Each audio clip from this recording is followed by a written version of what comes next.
Slam Records. What your property? Not so shaker.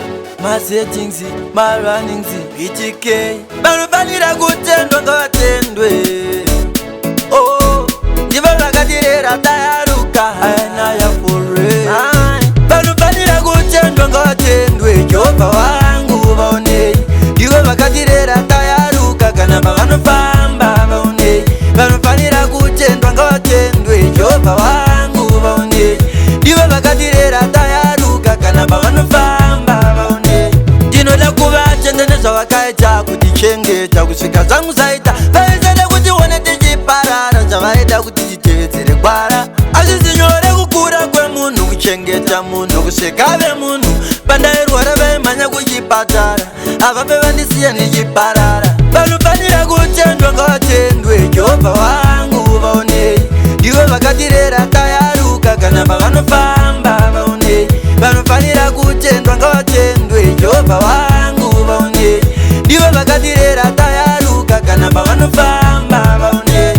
Ndinoda kuvatenda mama kana mari haikwane kutenda mama. Vavaitadza nekurara ndichichema vachingoshingirira nepazvairema. Vanokumbabvira wafunga kutisiya nyangwe pazvaioma vaikiya. Zvese zvakaipa vachingonditisiya ndivo vakaita ndikure ndichiziva. Vanofanira kutendwa ngavatendwe Jehovha wangu vaonei. Ivo vakatirera tayaruka kana pavanofamba vaonei. Vanofanira kutendwa ngavatendwe Jehovha wangu vaonei.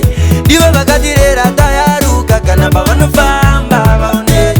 Ndinoda kuvatendenzva vakaita kutichengeta kusvika zangu zaita vaisada kuti one tichiparara zvavaida kuti titevedzere gwara. Hazvisi nyore kukura kwemunhu kuchengeta munhu kusvika vemunhu pandairwara vaimhanya kuchipatara ava pevandisiya ndichiparara. Vanofanira kutendwa ngavatendwe Jehovha wangu vaonei.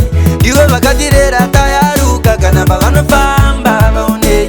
Vanofanira kutendwa ngavatendwe Jehovha wangu vaonei. Ivo vakatirera tayaruka kana pavanofamba vaonei. Ndinoda kuvatenda mama kana mari haikwane kutenda mama. Vavaitadza nekurara ndichichema vachingoshingirira nepazvairema. Vanokumbabvira wafunga kutisiya nyangwe pazvaioma vaikiya. Zvese zvakaipa vachingonditisiya ndivo vakaita ndikure ndichiziva. Vanofanira kutendwa ngavatendwe Jehovha wangu vaonei.